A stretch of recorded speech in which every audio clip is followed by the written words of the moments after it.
welcome to SVG-TV News, Friday, December 16th, 2016. I am Jennifer Richardson with the details. Prime Minister Dr. Rav Gonsalves has said that the impact of climate change is becoming quite costly for St. Vincent and the Grenadines. Speaking in Parliament Thursday about the recent September and November weather systems that severely affected this country, the Prime Minister said the damage caused would cost just over $100 million, or 5% of this country's gross domestic product.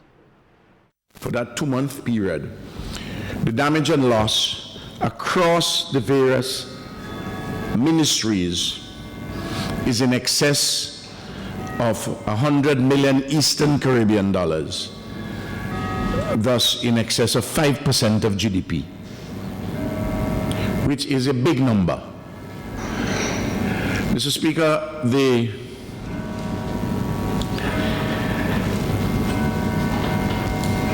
I've used the expression that in this era, in this epoch of climate change, we are in effect going up a dung escalator with the dung of the escalator being swifter than your steps are able to manage. Additionally, Minister of Transport and Works Julian Francis made it clear that they are not neglecting persons in the cleanup exercise, noting that a lack of heavy equipment is hindering the process. However, they are doing the best they can in the affected areas. It has been to clear the main thoroughfares. The individual houses that have been flooded, where their yards look like a riverbed, those persons can't clear their yards themselves. We have to put pieces of equipment there to help them. It's not a shovel and broom affair anymore. And I want to say to them that it is not that we don't intend to do it. It is just that there is a severe shortage of the right type of equipment. Because in those areas you can't put a 200 or 300 or 400 excavator in there to move the house as well as the yard. So you have to look for smaller pieces of equipment which we are trying to get to put in there. And Minister of Housing, Physical Planning, Lands and Surveys, Montgomery Daniel, says the damage caused by the recent trough systems highlight the need for persons to be more conscious of where they construct their homes. In Parliament on Thursday, Daniel said that his ministry will be more vigilant and proactive to ensure that persons do not put themselves in jeopardy by constructing buildings, including homes, in hazardous zones. To ensure the compatibility of the drainage system that exists. This is indeed a critical element of our work, particularly government land. It must be seriously revised so that in terms of any planned settlement, proper surveying with physical planning approval and all the requisite infrastructure put in place to ensure safety and protection of all. Mr. Speaker, after all, the trough systems are costing this government in the millions, and therefore it is time that we take heed.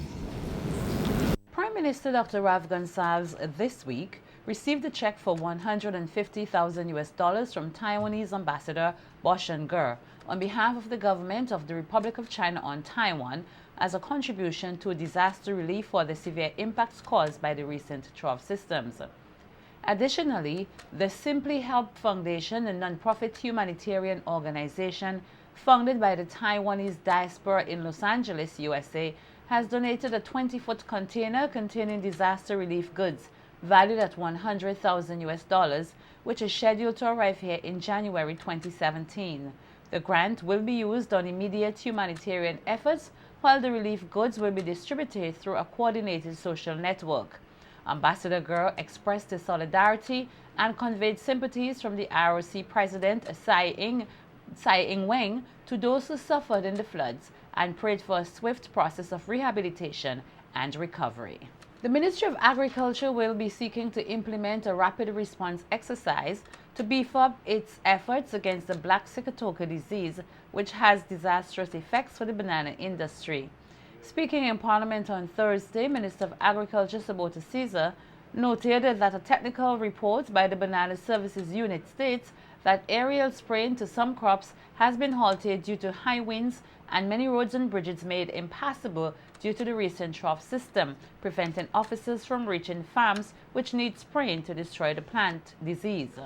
Caesar said the ministry will be seeking to implement the rapid response exercise in light of the new challenges being faced.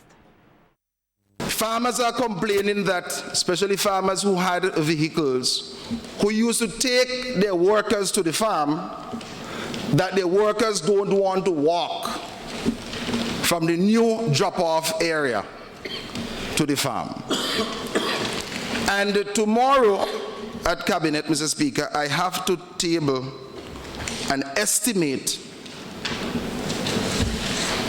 to conduct a rapid response exercise, probably going into Christmas Day, Boxing Day, where we have to have men on the ground to beef up our response to the black sigatoka control.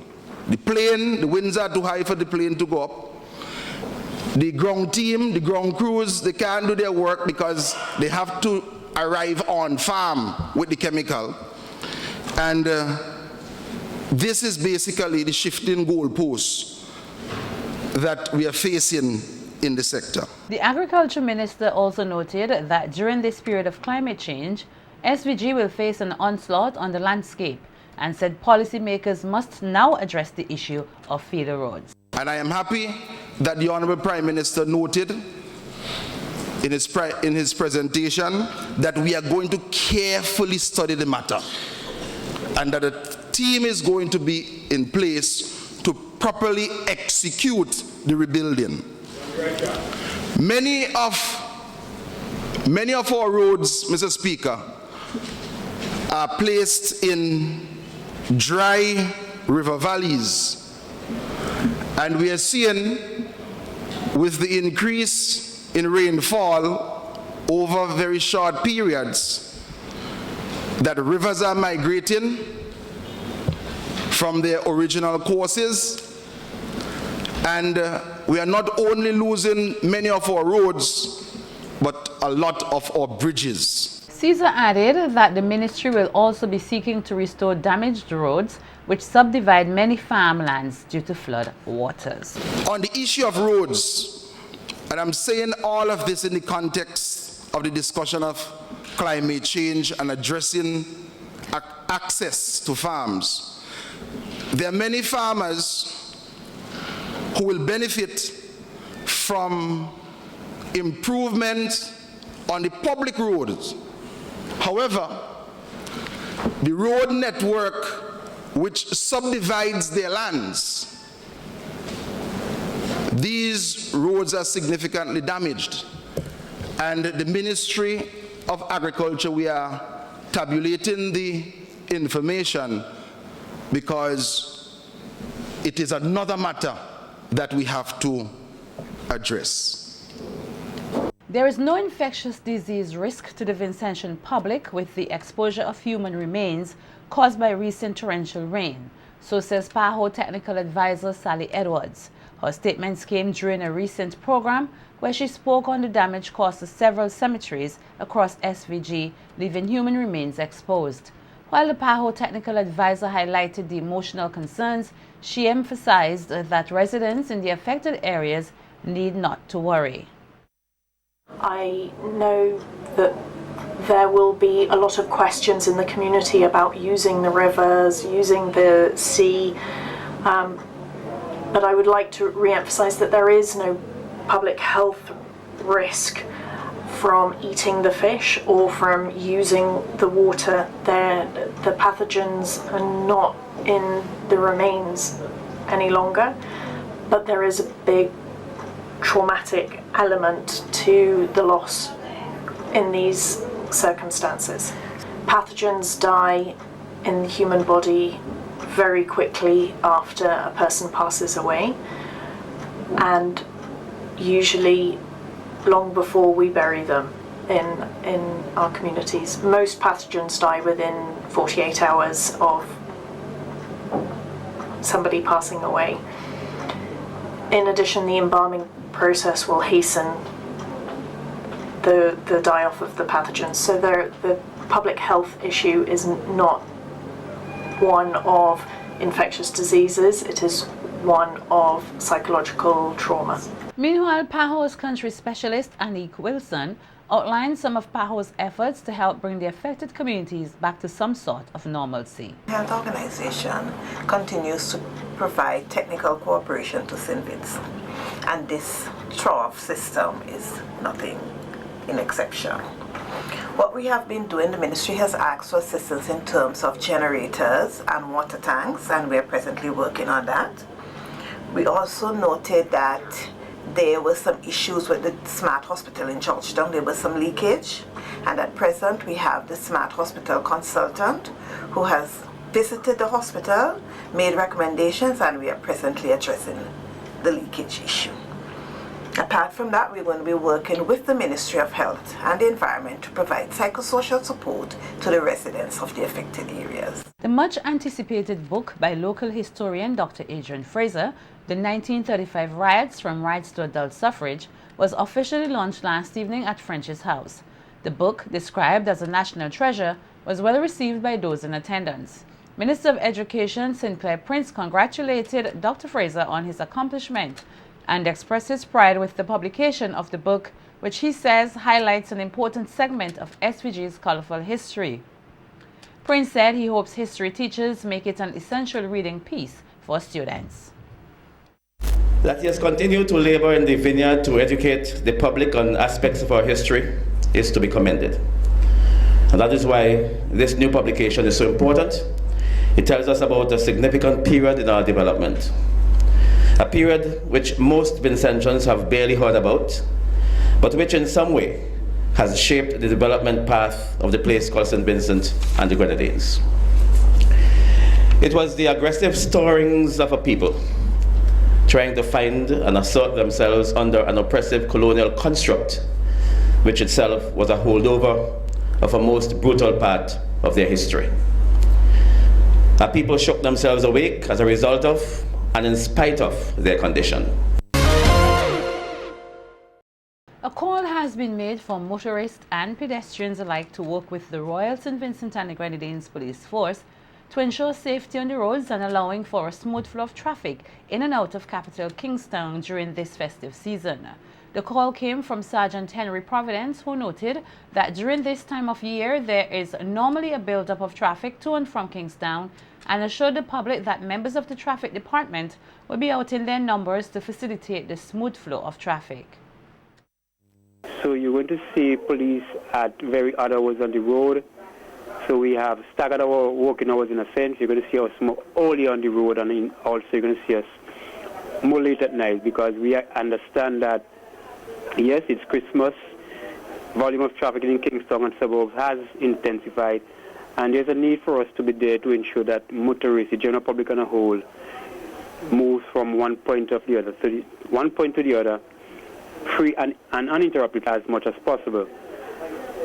So this year we are definitely going to ask the general public to come on board with us. We recognize that there's a need for us, all of us, to work together to ensure that there's a good free flow of traffic on our roads for Christmas this year. Sergeant Providence said that they will also be doing their utmost to ensure the safety of pedestrians and appeals to persons to exercise caution during this busy time. It has to be a collaborative effort on part of all stakeholders, and in this case it's the general public and we at the traffic department. So we are going to, as I indicated earlier, you're going to see police officers more regularly on the road. We're going to see them at the usual points. When I say usual points, you're going to see them at points where you're not usual to see a traffic officer. We understand that because of the number of pedestrian traffics, that will be coming into Kingstown, we are asking the general public on a whole to be very careful. We know our sidewalks are very limited sometimes, And we are definitely still encourage them to use the sidewalks wherever they are available. The police would be at strategic points to assist from time to time to ensure that they get across the road safely. But there's still a need for the general public on whole to ensure that they themselves are safe for Christmas this year. Sergeant Providence also encouraged motorists to utilize any alternative routes to get to and from capital Kingstown. As communities across St. Vincent and the Grenadines continue their preparations for this year's Nine Mornings celebrations, the Career Nine Mornings Committee on Wednesday evening held the official launch of their activities. We hear more in this report from Nikita Tony. Cross SVG will begin their Christmas celebrations as part of the 2016 National Nine Mornings Festival tomorrow, Friday, December 16th. However, on Wednesday evening, the Career Village Nine Mornings Committee kicked off their celebrations with their official launch and lights display. Commending the Career Nine Mornings Committee for their exceptional dedication and hard work throughout the years in enhancing the festival, representative of the SVG Nine Mornings Committee, Jonathan Nichols, urged the residents of Career to continue to foster a sense of togetherness, not only for the festive season, but also as it relates to dealing with crime and violence. If you're united, they will have to flee, because when they come to your community and they see that love and spirit, they're going to stay. This is the season of love, and as I said, I don't get into the argument about Jesus' birth. I am just happy that he was born so that he could die for my sins. So if we take an opportunity to celebrate him, I am not worried about person who say he was born in September, November, whatever. You understand? Let's just be joyful that he was born and that we have a reason to live. Expressing his hopes of having the continuation of the Nine Mornings festivities in the communities for years to come, Area Representative Sinclair Jimmy Prince urged the general public to give support to the festival. We're having a problem with our culture. Our traditions are going to the dogs. What we used to do before, we no longer do them. There are no serenading. I don't hear of it, because we no longer have a number of organizations in the valley. We used to have youth groups, old people groups, cooperatives, etc.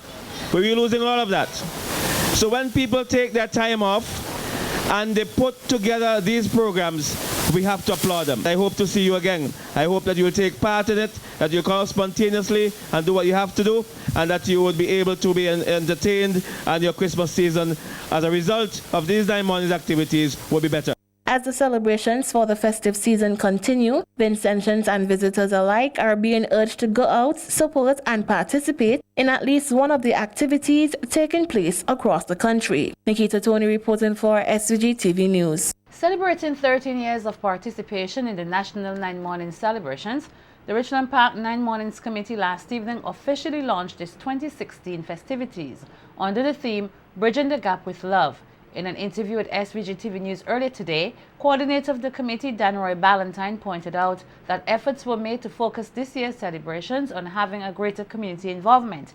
He added that as they go forward, his organization has sought to use new innovations as a way of enhancing their festivities. Bridge the gap, the generation gap, and due to the crime situation in our country, we decide to add love to the theme. Decide to put the program more of a community base this year than last year. If you notice that we actually didn't have outside artists, so we decided to just have community involvement and participation, and we'll continue with this during the other mornings up to the 24th. Expand on our lights this year. The spotlights actually is a new innovation.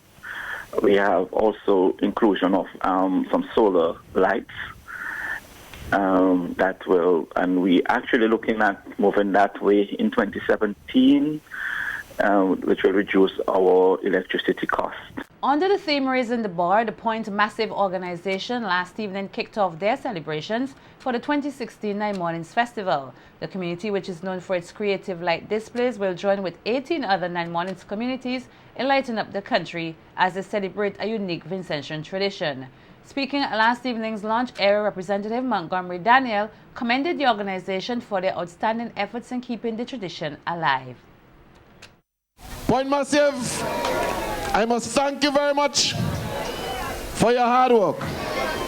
Thank you very much for bringing the community together and ensuring that with your hard work, there is success. You may recall a couple of years ago when we started, I was very much integral in ensuring that we work hard to gain success. And so, 3 years ago, Point Massive for the first time won the National 9 Mornings Lighting Up Your Hair in St. Vincent and the Grenadines. I understand that they are working even harder this year for ensuring that they are going to bring 4 in a row.